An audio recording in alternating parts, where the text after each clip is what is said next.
for backbenchers?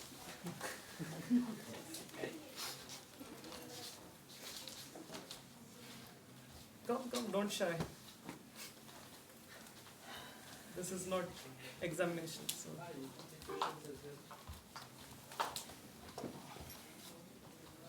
So today we are reading from the Srimad Bhagvatam, chapter number 19. The chapter name is The Appearance of Sukadeva Goswami, and the verse is 36. Okay. So if you have Google, so you can write on Google 1.19.36. So when I'll recite the verse, so you can follow me. 1.19.36.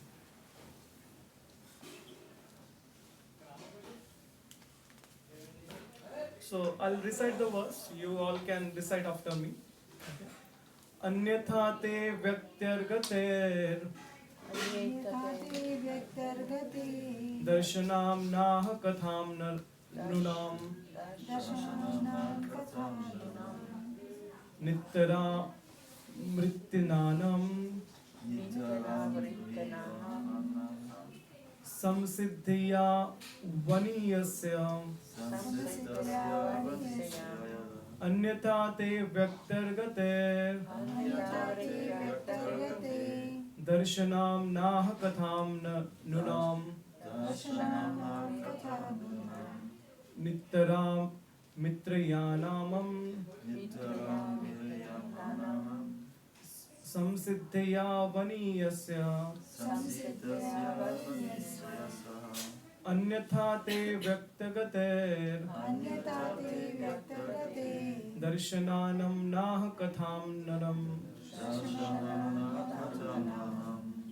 नित्तरानम मृत्तिमानम समसिद्धया वनीयस्य. So let's read word by word translation. Anyatha, otherwise, te, your, avyaktagateh, of one whose movements are invisible. Darshanam, meeting. Nah, for us. Katham, how. Dinam, of the people. Nitaram, specifically. Mriya Mananam, of those who are about to die. Samsiddhya, of one who is all perfect. Vaniyasya, voluntary appearance. Translation and purport by His Divine Grace A.C. Bhaktivedanta Swami Prabhupada ki. Otherwise, without being inspired by Lord Krishna, how is it that you have voluntarily appeared here? Though you are moving incognito to common man, are not visible to us who are on the verge of death. Purport: the great sage Sukadeva Goswami was certainly inspired by Lord Krishna to appear voluntarily before Maharaj Parikshit, the great devotee of the Lord, just to give him the teaching of Srimad Bhagvatam. One can achieve the nucleus of devotional service of the Lord by mercy of the spiritual master and the supreme personality of Godhead. The spiritual master is the manifested representative of the Lord to help one achieve ultimate success. One who is not authorized by the Lord cannot become a spiritual master. Srila Sukadeva Goswami is an authorized spiritual master, and thus he was inspired by the Lord to appear before Maharaj Parikshit and instruct him in the teaching of Srimad Bhagvatam. One can achieve the ultimate success of going back to Godhead if he is favored by Lord sending his true representative. As soon as a true representative of the Lord is met by the devotee of the Lord, the devotee is assured a guarantee for going back to Godhead just after leaving the present body. This, however, depends on the sincerity of the devotee himself. The Lord is seated in the heart of all living beings, and thus he knows very well the movements of all individual persons. as soon as the Lord finds that a particular soul is very eager to go back to Godhead, the Lord at once sent his bona fide representative. The sincere devotee is thus assured by the Lord of going back to Godhead.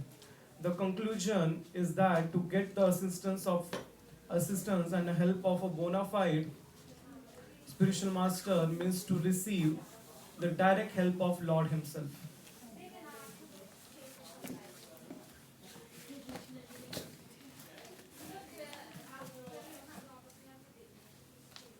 Okay, so we are reading from Srimad Bhagavatam. So how many of you know the Srimad Bhagavatam? On last Wednesday, like this Wednesday, I gave a class on the glories of Srimad Bhagavatam. How many were present? Okay. Yeah. So the Srimad Bhagavatam is the book incarnation of Krishna. Okay. And so this month is very special because in this month, the Srimad Bhagavatam appeared on the occasion of Bhadra Purnima.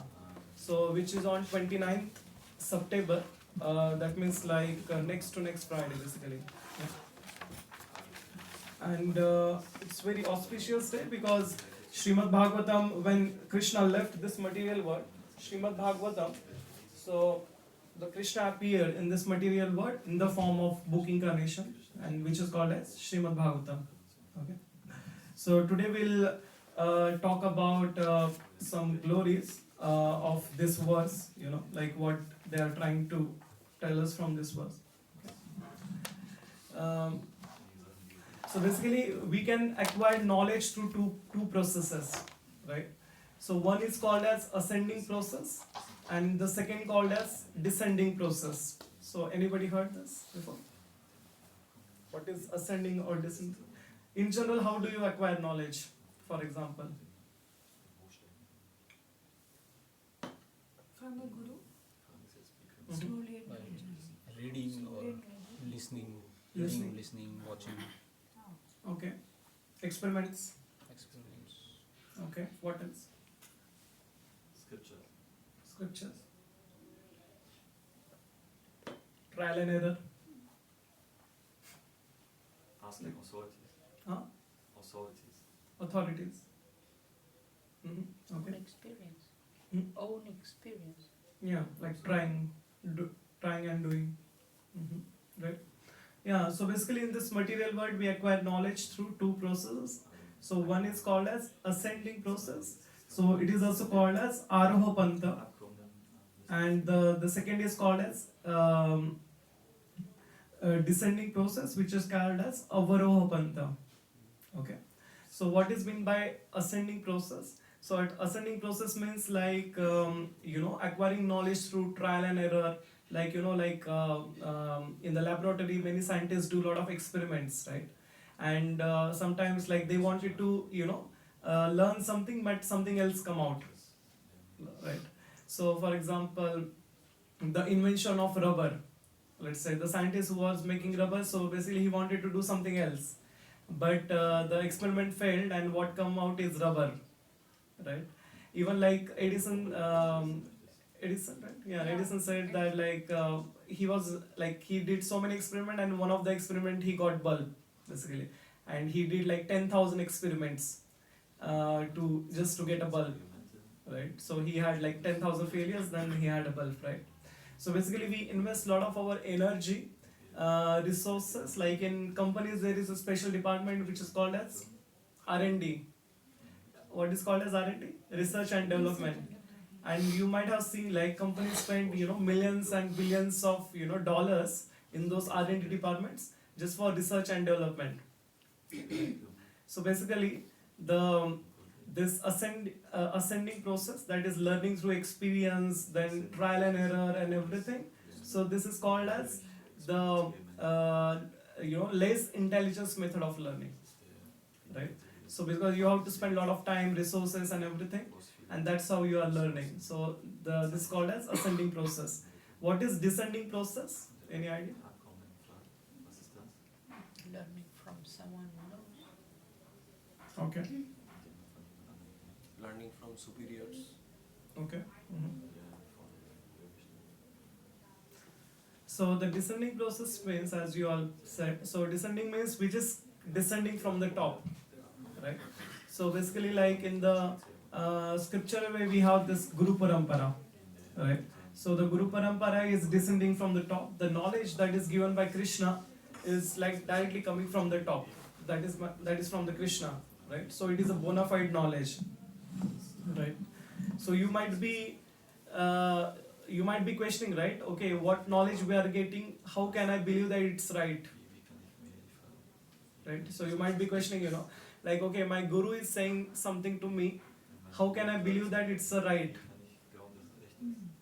So you can question that, right? So the answer to this is, so basically, if we look at the people at each level, so their realization of the knowledge is the same, right? For example, in a Guru Parampara, who wrote all scripture? Vyasdev, right? So the Vyasdev, the realization of Vyasdev is that Krishna is like, the blackish complexion, right? And the other Guru Parampara, in the people or the acharyas who are coming in the Guru Parampara, their realization is not like Krishna is red, Krishna is white, Krishna is blue, or Krishna is any other color. So their realizations are not different than the realization of Vyasdev, who wrote all the scriptures, right? So basically, and everyone is like seeking for ultimate truth, that is realization of the God, and the whole realization are achieved at each level, even though they have their own interpretation, but the realization are same, right? So that's why we can understand that this Guru Parampara is bona fide, right? And so, and also the knowledge coming directly from Krishna, right? So do you know how many sampradayas are there?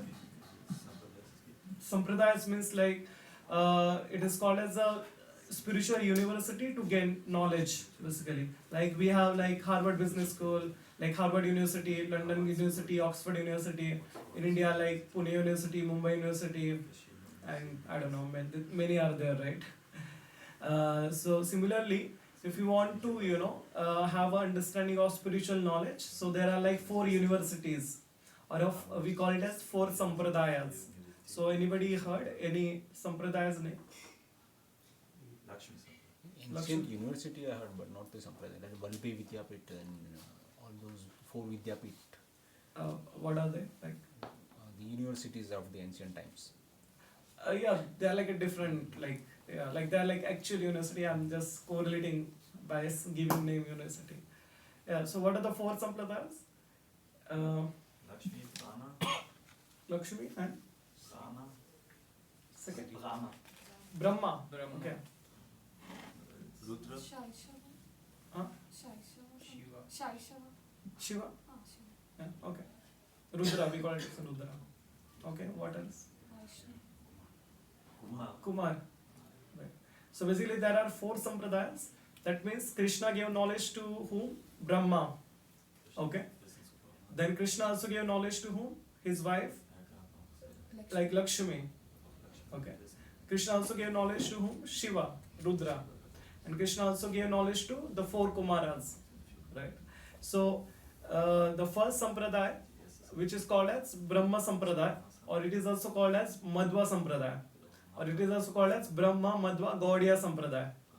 Okay, so these are like different names of Brahma Sampradaya. Okay, the second Sampradaya is called as Shri Sampradaya, or which is directly coming from the Lakshmi. So it is called as Shri Sampradaya, Lakshmi Sampradaya, or Ramanujacharya Sampradaya. Okay, and the third, which is called as directly coming from the Shiva, it is called as Rudra Sampradaya, or Vishnu Swami Sampradaya, or a Vallabhacharya Sampradaya. Okay, so these are different names. And the 4 Kumaras, it is called as a Kumar Sampradaya, or Nimbalkar Sampradaya, or Nimba Aditya Sampradaya. Okay, so these are the different names of these 4 Sampradayas. Okay, and who are the main Acharyas? Acharyas means the person who established this Sampradaya, because the knowledge, basically this knowledge started at the start of the creation. Basically started, Krishna started giving knowledge at the start of creation, but in between the knowledge was lost. then this like acharyas came for the establishment of this knowledge. Okay. So basically, the main acharya of Brahma Sampradaya is Madhvacharya and the Chaitanya Mahaprabhu. Basically, okay. The main acharya of Sri Sampradaya or Lakshmi Sampradaya is Ramanujacharya. Yeah. Then the third, that is Rudra Sampradaya, the main acharya is Vishnu Swami or Vallabhacharya. Okay. And the Kumar Sampradaya, the main acharya is Nimbalkarcharya. Okay. And what is the philosophy of Brahma Sampradaya? So in a Brahma Sampradaya, the philosophy is, anybody knows? Or in a Gaudiya Sampradaya, what is the philosophy we follow? No? So basically we follow Achinta Bheda Bhed. Right? So Achinta Bheda Bhed means like there is, at the same time there is a similarity, at the same time there is difference. Okay? So means like we all are part and parcel of Krishna, right? So this is called as similarity, but at the same time we are distinct from Krishna, right? Because we are individual soul and Krishna is the super soul, right? So there is like at the same time there is oneness and also there is a difference. So it is called as Achinta Bheda Ved. Okay. In a Lakshmi Sampradaya, the philosophy is called as Vishishta Advaitvad, or a specific or purified monism. Means they believe only in one God, basically. That is, Lakshmi Narayan. Basically, they worship Lakshmi Narayan. Okay. And in Shiva Sampradaya, it is called as Shuddha Advaitvad, or a purified monoism. Okay, like same like as that of Lakshmi, almost same. And for Kumara Sampradaya, the philosophy is called as Dvaita Advaitvad. Okay, that means both duality and non-duality. So it is almost similar to the Achinta Bheda Bhed, what we follow in the Brahma Sampradaya. So anybody knows like ISKCON comes in which Sampradaya? Brahma? Huh? Vishnu? There is no Sampradaya for Vishnu. As I said, there are only 4 universities. Anything outside it is fraud.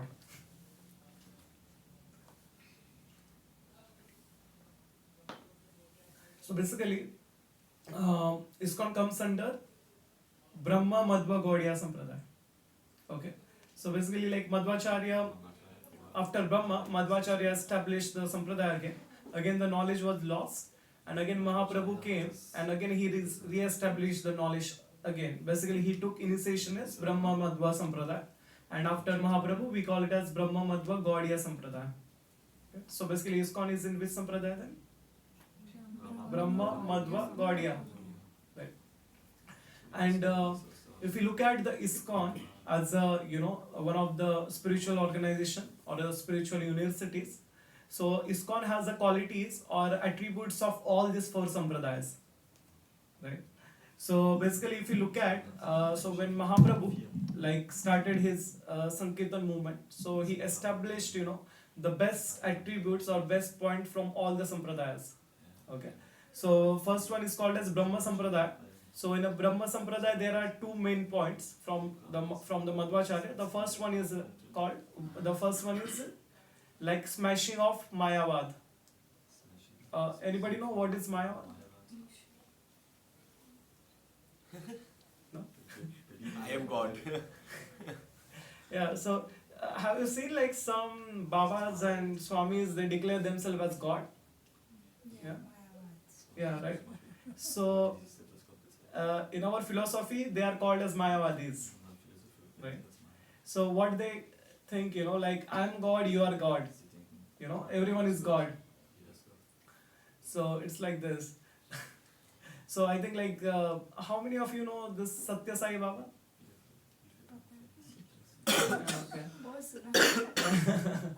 So one time like in one of his class, like one person asked, "Who are you?" He said, "I am God." Then the person asked, "Who am I?" He said, "You are also God." So basically they believe in each and everyone is God, right? So that is like bogus philosophy, or which is called as Mayavad philosophy. So basically in a Madhva Sampradaya, basically there is a clear smashing of this Mayavad philosophy. okay, by Madhvacharya when he came, and also by Chaitanya Mahaprabhu, and later on by all our acharyas. Okay, and the second quality or attribute that we have taken from the Madhva Sampradaya is called as deity worship. Like here in temple we do deity worship, right? So that is coming from Brahma Sampradaya. Okay. Then the second is called as this Shri Sampradaya. So basically from a Shri Sampradaya we have adopted this Vaishnav Seva, means service of Vaishnavas, right? Like, have you seen like ISKCON is doing so many services, right? Like they are doing like so many services in Food for Life program. Then India, you can see many hospitals they have opened. There is so many camps. In rural areas, they are providing education. So basically, they are doing so many Vaishnav Seva basically to even not to only to Vaishnavas but also to the common people, right? So basically, this they adopted from Sri Sampradaya, and the second is called as Ananya Bhakti. Ananya Bhakti means the bhakti which is free from jnana, karma, and dhyana, right? What is jnana? Jnana means like this Mayavadi people. So basically they always want to merge into the Lord, right? So which is called as Jnana Yoga basically, or Jnana. And Karma Kanda means like, okay, if you want to go to heaven, so you do some yajna, and that's how you'll go to heaven. So basically the Ananya Bhakti, that means pure devotional service. So that we have taken from the Sri Sampradaya. The basically Vaishnav Seva and the pure devotional service. These are the two things that we acquired from the Sri Sampradaya. Then from the Rudra Sampradaya, the Sampradaya that is coming from the Shiva. So we acquired like two things. The first one is called as the total dependence on Krishna. Like we are depending totally on Krishna. So that is the one thing that we acquired from the Rudra Sampradaya or the Shiva Sampradaya. And the second is called as Raganuga Bhakti or spontaneous devotional service. So Raganuga Bhakti means like there are two types of Bhakti. So one is called as Vaidhi Bhakti and the second called as Raganuga Bhakti.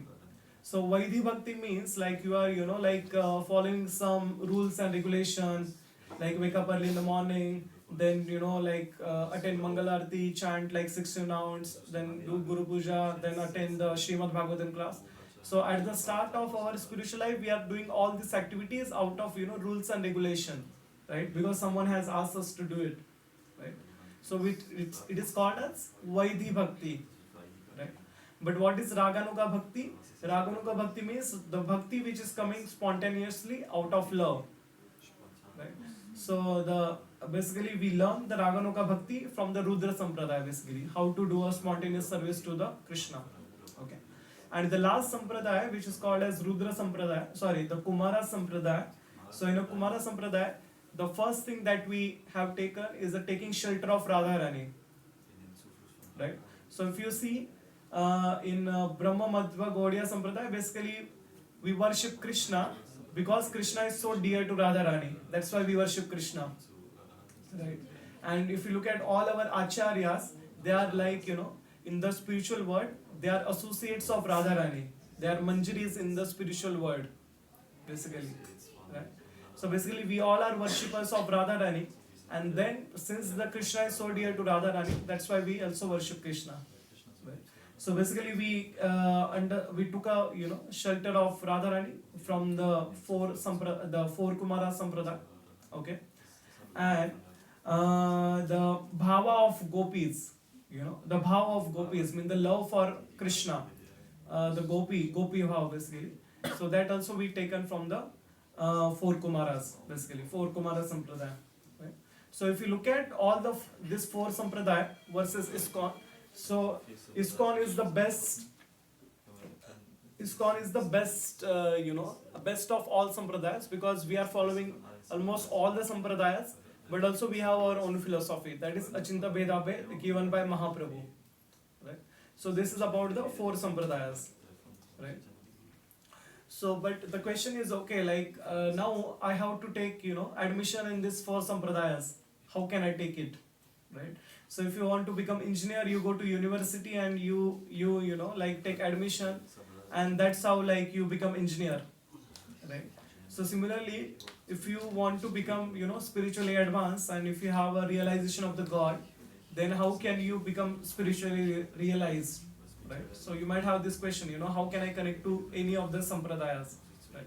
So basically I'll make it very generalized, then like at the end maybe I can go in deep, like how can you connect to ISKCON or take initiation in ISKCON, okay? So first let's talk about the basic things first, then you'll have understanding. So anybody know what is the meaning of Diksha? Yes? Diksha, not Riksha, but Diksha. Taken from Guru, What? Mantra Diksha. Okay, A kind of education from the Guru. okay. I guess anybody else? Surrender to Guru Okay, to get initiation, okay. to make a vow. Mm-hmm. Yeah, so basically the direct meaning of Diksha, so these stand for Divya Gyan or the transcendental knowledge, okay? And Sha means getting rid of all the sins, right? So basically when you take a shelter of a Guru, so basically you get a transcendental knowledge, right? And once you take a surrender to Guru and the Krishna directly, so you get rid of all your past sins, right? Because Krishna says in 18.66, like the Bhagavad Gita, like if you take a shelter of me, if you surrender to me, I'll remove all past sins, right? But first what you have to do, you have to surrender or you have to take shelter, right? So without taking shelter, you cannot get rid of the sins, right? So basically by taking Diksha, so we are surrendering to Krishna, surrendering our life to Guru, and that's how then Guru and Krishna will get rid of our all past sins, right? So basically there are like 5 limbs of Diksha, like so when you take Diksha, so there are 5 limbs. So the first one is called as Urdhva Pundrak. So anybody know what is Urdhva Pundrak? Tilak, right? So basically like when you take Diksha, so basically this is called a Urdhva Pundrak. Urdhva means upwards, and Pundrak means like the lotus feet of the god, right? So when you take Diksha, so Guru gives you Urdhva Pundrak. Of course, like before that also you can wear, but that is one of the step in Diksha. The second is called as Harinam Diksha, okay? So you get the Harinam from your Guru, okay?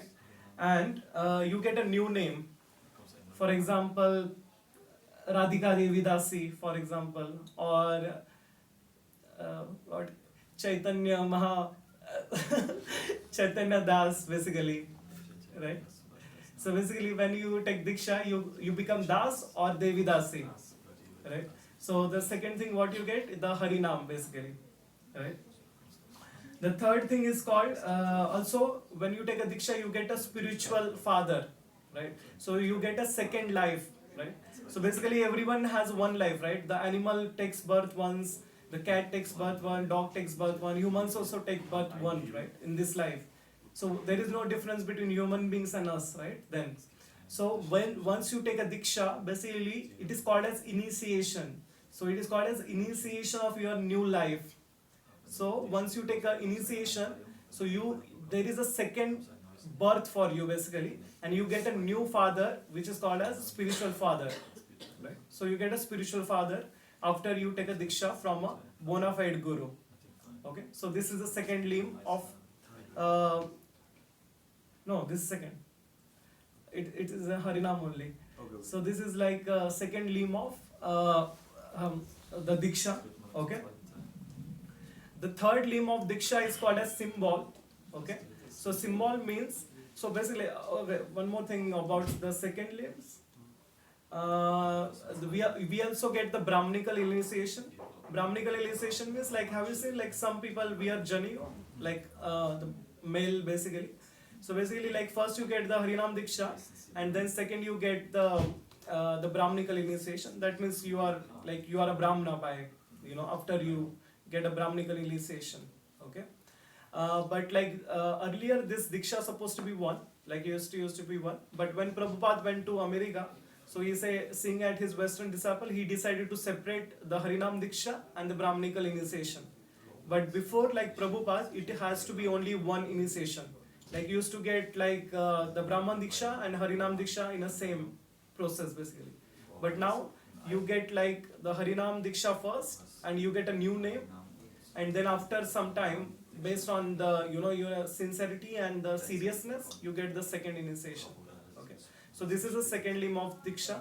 The third limb of Diksha is called as symbol. So as a part of Diksha, so on the shoulders there, so give you have to put like Gada and Padma, like lotus and I think chakra. So you have to like mark, you have to put on marks on your shoulder, but so that you will go to Vaikuntha, like you will get a Vaikuntha Gati. Okay, so that's a part of this process. But since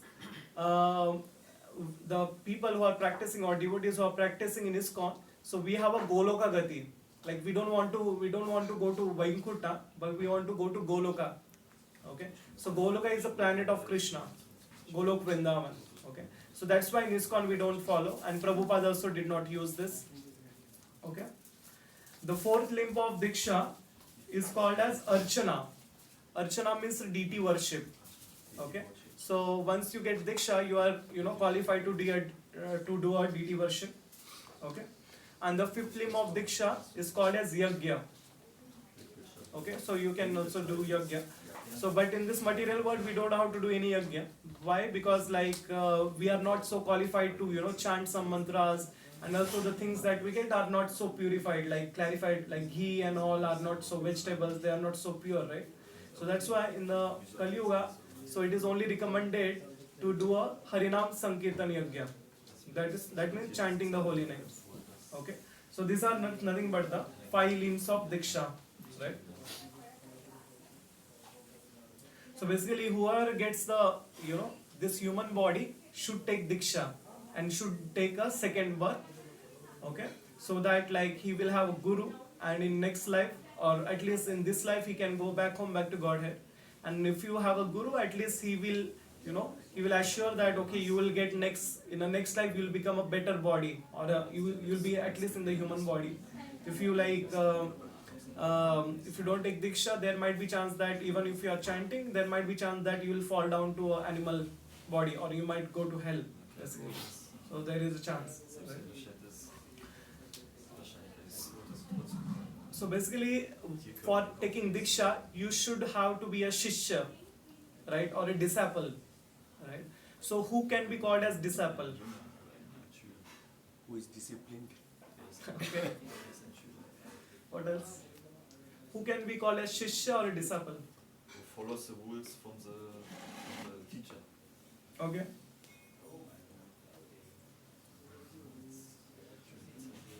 What else? Yeah. It's got to be accepted by the guru. Mhm. So basically, the Shishya or the disciple should have a the fertile heart. So he should have a the ability to learn something from guru. Basically. And a guru is called as a potent seed-giving person, or a devotee who sprouts the tree of devotion in their heart. Okay, so basically, guru gives the seed of bhakti in the heart of a disciple, and disciple is called as one who has got a fertile, the heart. Okay, and what is the qualification of the shishya? He should be submissive, and he should ask question to guru. Because until unless you ask question to guru, you will not learn, and the guru will not share the transcendental knowledge with you, right? So that's why it is very important to, when the very advanced devotees come, so you should ask questions. The questions not like guru, like in which stock market should I invest, or should I marry this girl, or how many children should I have, guru? Like all this like materialistic question you should not ask to guru. So the question should be like directed towards your spiritual advancement, right?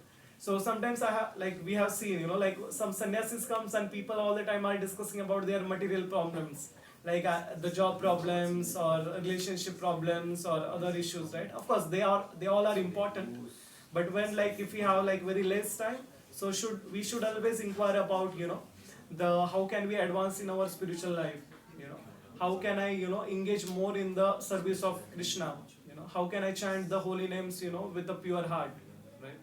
Or how can I read the Srimad Bhagvatam or holy scripture with the attentiveness, or how can I have a taste in all these things, right?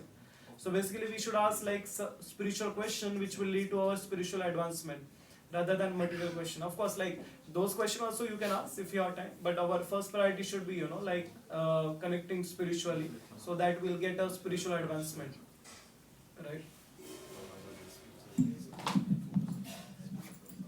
And what is the qualification of guru, like minimum qualification for guru? Like let's say I want to become guru, what should be my qualification? Or you want to become guru, what should be your qualification? To have control senses, Okay, to have knowledge, okay, spiritual. If he wants to become guru, he's got to have his own guru. okay, yeah, right.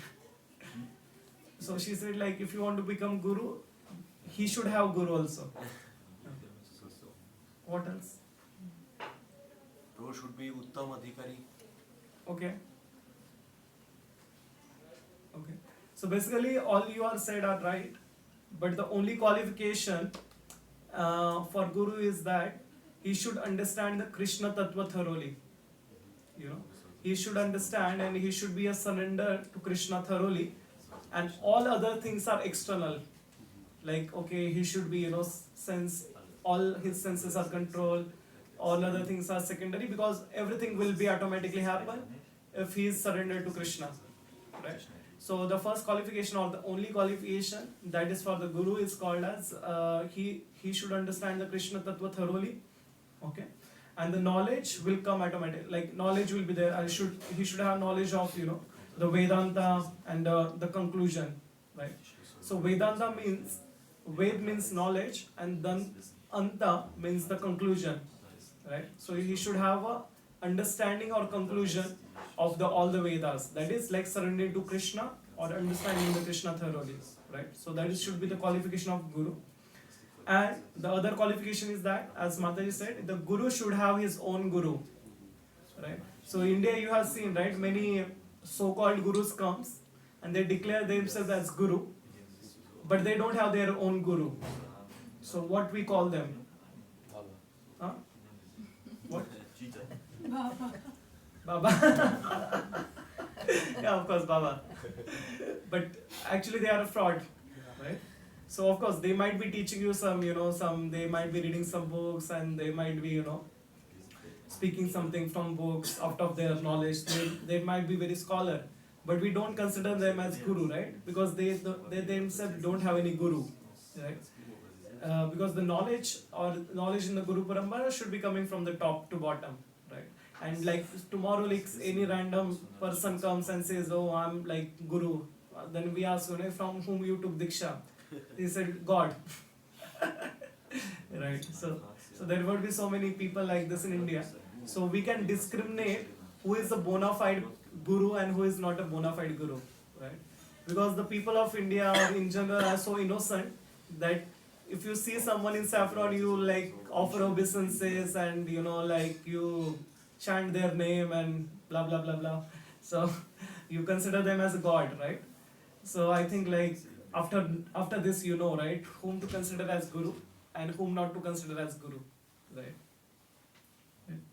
And taking Diksha means surrendering to our Guru and Krishna. Then Krishna will remove all the sinful reactions from all the sinful reaction basically. Okay, and the Jiva surrender free to the will of Guru. So basically, when you take a Diksha from a Guru, basically you don't have your own will. Okay, so whatever Guru says, you have to follow, because like Guru. So the bona fide Guru will always instruct you what is good for you. Okay. So basically, once you take a Diksha, so you don't have your own free will. Basically, your free will you give it to the Krishna and your Guru basically, and that's how like you have to follow. And that's how like you will be free from all the sinful reaction, right? And how can you test guru? Like as I said, like there are so many fraud gurus are there. So how can you test the guru? From his behavior. Okay, yeah, right. Very good point. Yeah. What else? Knowledge. Knowledge. Okay.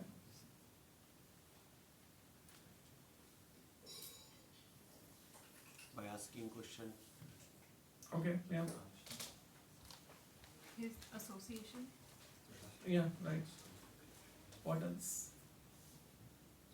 Compare his conclusion with the Shastras.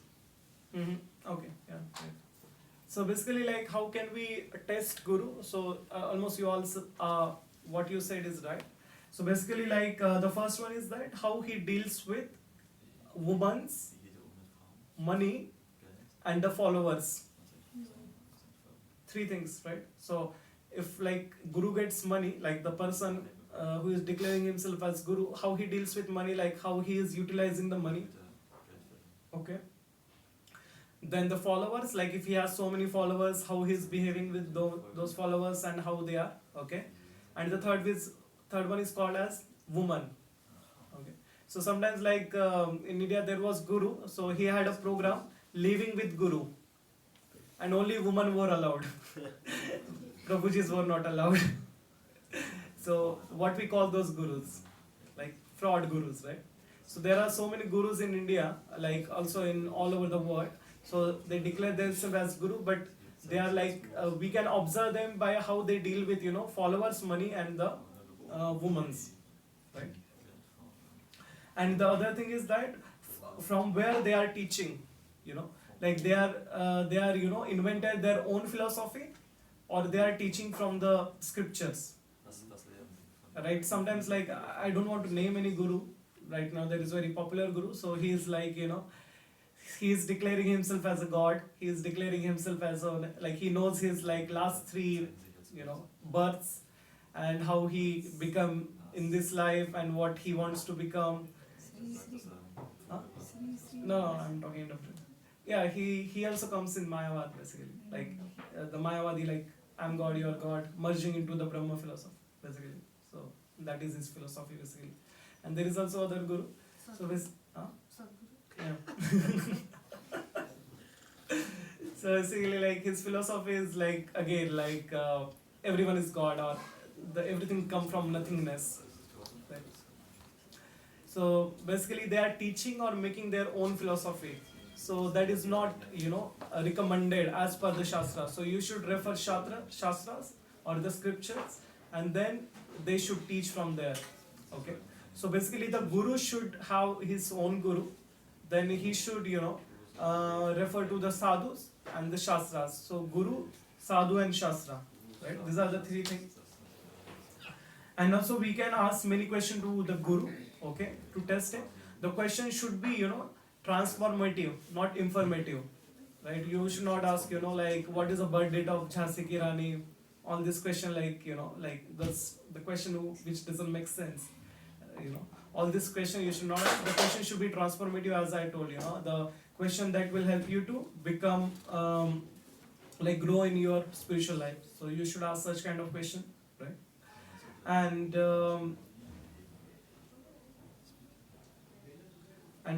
coming to our point, like how can you get a Diksha in ISKCON, right? So anybody knows how to get a Diksha in ISKCON? First to make good disciple. Okay. How to take Diksha in ISKCON?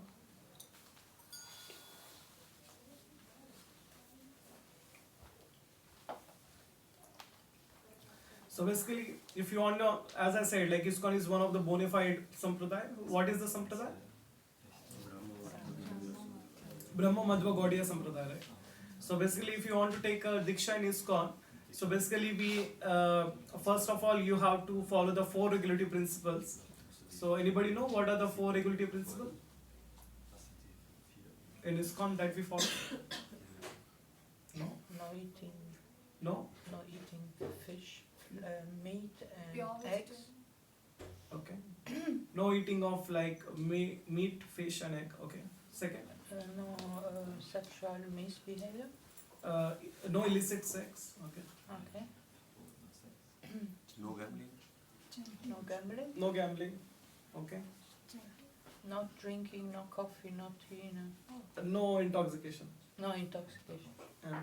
So basically, at ISKCON we follow like this 4 regulative principles. Basically, like this is not derived from ISKCON. Basically, this is again coming from the scripture. Like if you read the first canto, then like when Kali Yuga started, so basically this principle, basically they are coming from there. Basically, like if you read the first canto, so the first one is like the no meat eating, like no meat eating eggs and fish, because like once you eat all these things, so you are like you are losing your compassion for other animals, Killing. right? Or a killing of other animals and living entities, right? So you don't have any compassion, basically, that shows.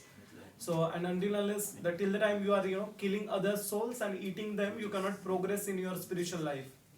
So that's why it is important to have, the vegetarian diet. Or even ISKCON, we don't even prefer vegetarian diet, because in ISKCON we offer food to Krishna and then we eat. So this is not even non-veg or vegetarian, it is called as Krishnatarian, right? Because it is offered to Krishna and then we take it, right? So that is called as bona fide diet, and it is sinless once you offer something to Krishna. So, and once Krishna tests, so all the sins are removed from the food that you eat, and basically you don't take any sins, right? Because even if you eat vegetables, still there is some karma, right? So that's why it's very important to have vegetarian diet, and or we should eat the food that is offered to Krishna. Right? The second thing is called as no gambling, right? So no gambling. Why? Because like sometimes like if you know the Mahabharata, right? So Yudhishthir Maharaj put everything in gambling, right? And he lost like everything, right? And then he has to go through a lot of distress, right?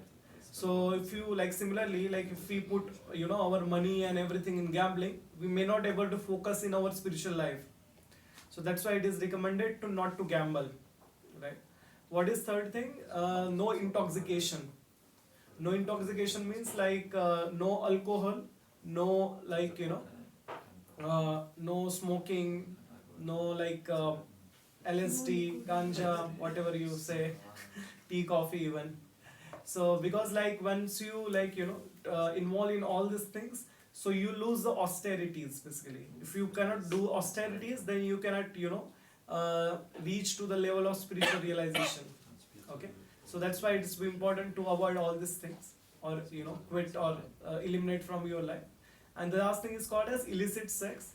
So illicit sex means having relationship with the another person, even though you have your chaste wife or a husband, basically. So this is like a 4 regulative principle that we follow in ISKCON. Okay, and what are the other things that we follow in ISKCON if you want to get initiated? Anybody knows? Like chanting minimum 16 rounds. Okay, so you have to chant like once you take an initiation, so you have to chant like at minimum 16 rounds daily. So that is your promise or commitment to your guru, right? So once you chant like, so basically it doesn't come like one day. On the initiation day you say that okay, I'll chant like from today. So it doesn't happen like this. So you have to prove to your guru that you are sincere. And sometimes like some guru take like 1 year, some guru take like 2 years, some guru might take like 10 years, because so it depends on the guru to guru, how they want to test you, right? So it's very important if you chant like daily regularly 16 rounds. So because by chanting basically you can advance in your spiritual life, and that's how you can develop a love for the Godhead, right? So that's how you can get initiation in ISKCON, and also you can do a guru disciple course. So that's how also you can get understanding of how can you get initiation. Okay. So, and if you look at today's verse, so when the Sukdev Goswami appeared there, so basically he had all the qualification of a guru, right? Because he Shri Jagannath Baldev Subhadra Maharani ki, Gaura Nitai ki, Prabhupada ki.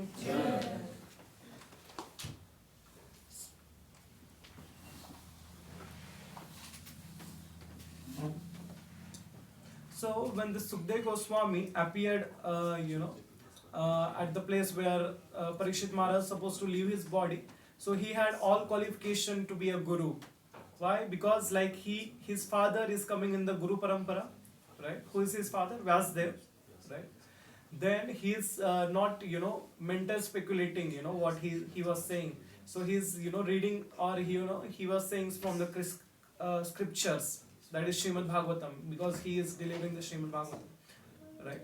And also he was a pure devotee of the Krishna, right? He had a complete understanding who is Krishna, and he was thoroughly understanding how to love Krishna, right? So that's why Sukdev Goswami was the best person or a guru who can deliver this knowledge to the Sukdev Goswami.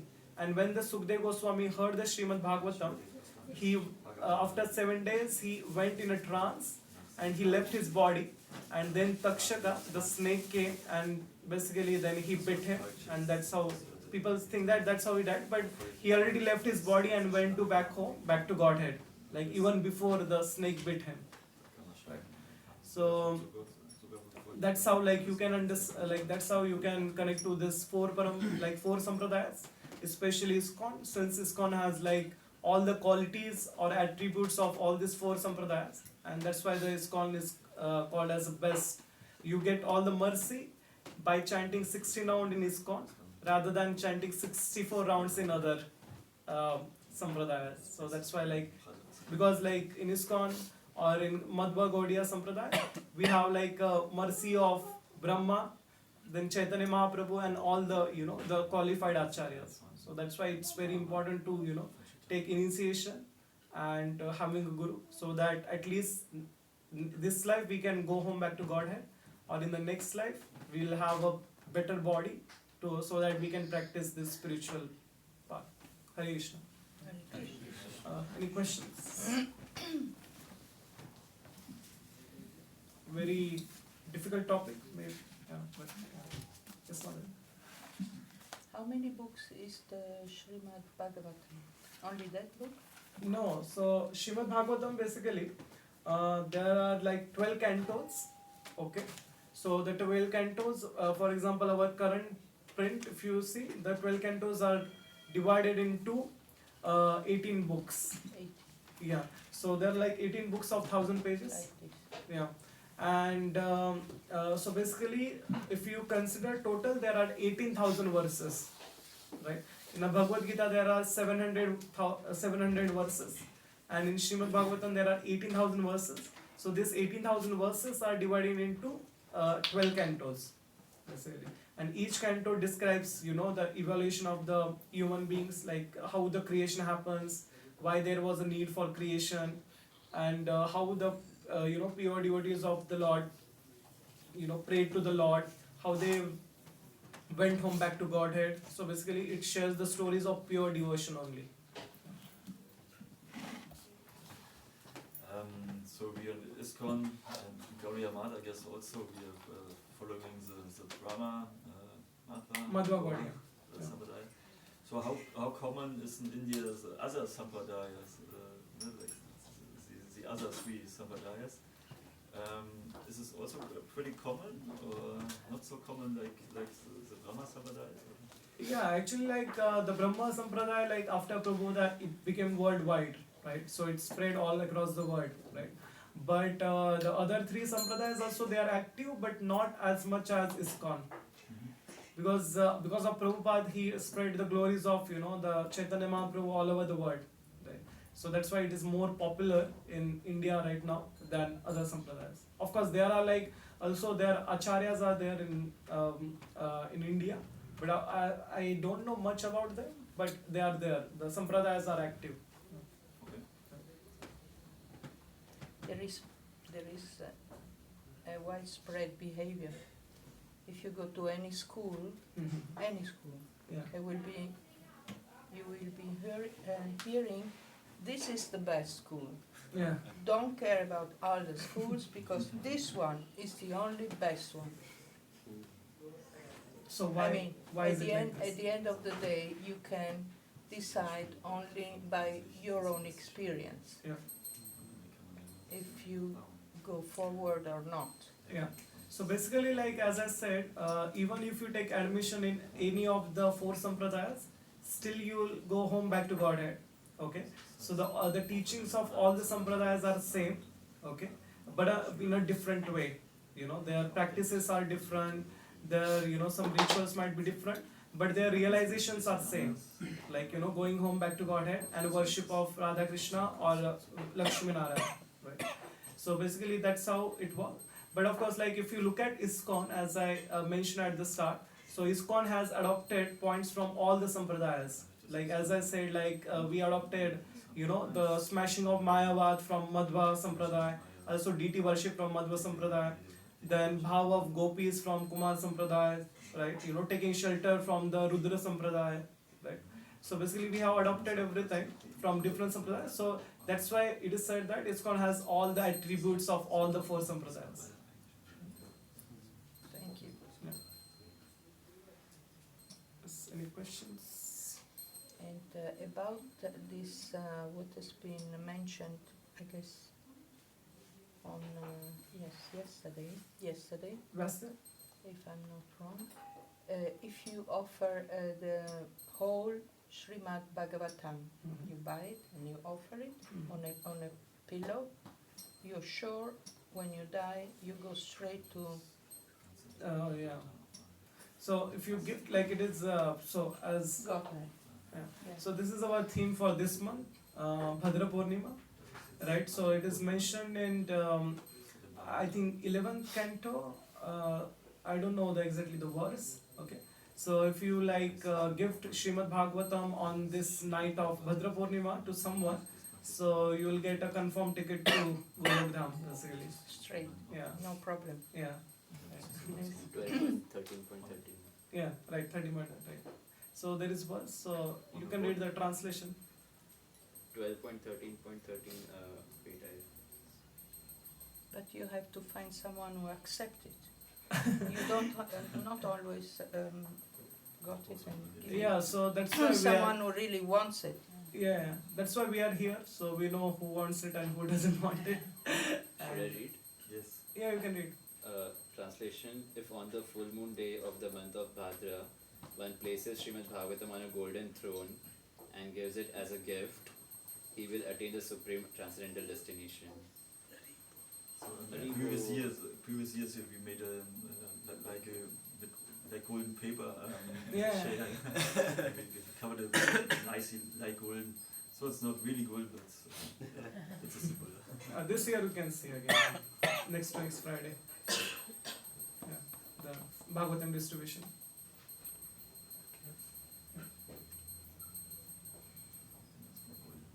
Yes, Mataji. So when we spoke of initiation, and you mentioned that there will be a new name and a new life, so would that mean your previous life will still be a part of it, or of your current being, or does that remain only in past time? Yeah. So sometimes, like in India there is conception when you take Diksha, that means you have to, like renounce everything and you have to go to, you have to go to temple or you have to go to Himalayas maybe, right? So it's not like this. So initiation means like once you take initiation, so you have a bona fide spiritual master or a guru basically. So you can rely on guru for all your spiritual progress basically, and guru will assure you, okay, he will take care of your next cycle of birth and death basically. So but you don't have to give up any other duties, right? So if you are like you are doing your job, you have to continue doing your job. Okay, if you are a housewife, you have to continue your services. If you are like you have business, you can do your business. You just have to follow the 4 regulative principles, and you have to do your 16 rounds, minimum 16 rounds. So that's it, and you have to follow the instruction of guru. But as such, you don't have to change your life completely until unless like you are joining as a full-time brahmachari, or and also there is there is a third diksha which is called as sannyas diksha. Okay, so I told about the harinam diksha and brahmanical diksha, but there is like sannyas diksha means you are like renouncing everything, and then you are basically you don't have the relationship, because like the whole universe or the whole world is like connected to you now. The whole world is your family. You just don't have your own family now. So, or you renounce everything, you don't have any wife, you don't have anything, no money, no nothing. So it is called as sannyas diksha. But if you take like Harinam diksha and Brahmanical diksha, you don't have to renounce everything, anything, but you just have to control the four regulative principles and chant the 16 rounds minimum.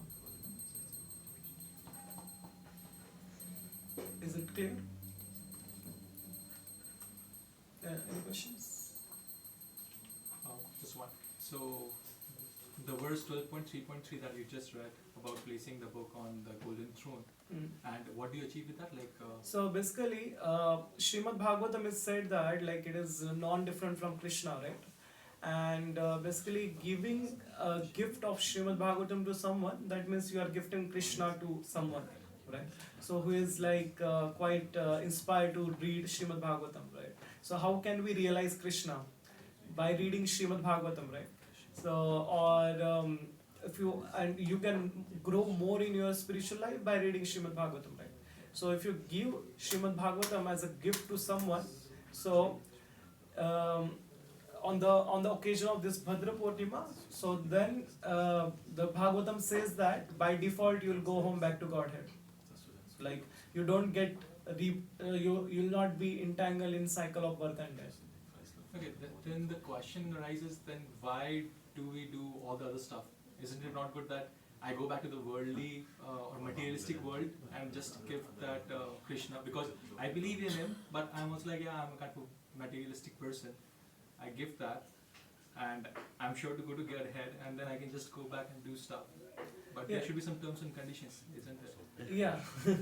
So basically, of course, like you gift something, but you are gifting Bhagavatam because you want to rise in your spiritual life, right? So that's why you are gifting, right? Okay. So, for example, like we are chanting, right? Okay, like in ISKCON it is said that okay, you chant minimum 16 rounds, okay, and follow the four regulative principles, right?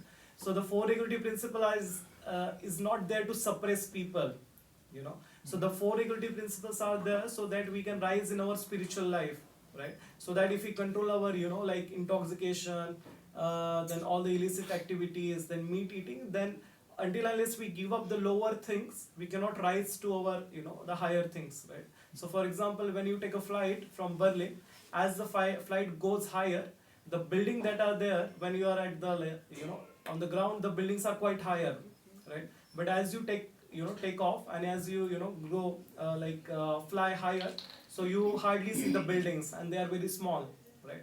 So similarly, when you go higher in your spiritual life, you have to give up small things, like for example, you are boarding a flight, and you can take only 23 kg luggage, right? So the most difficult question for Indians when they travel back to Germany, you cannot carry luggage, right?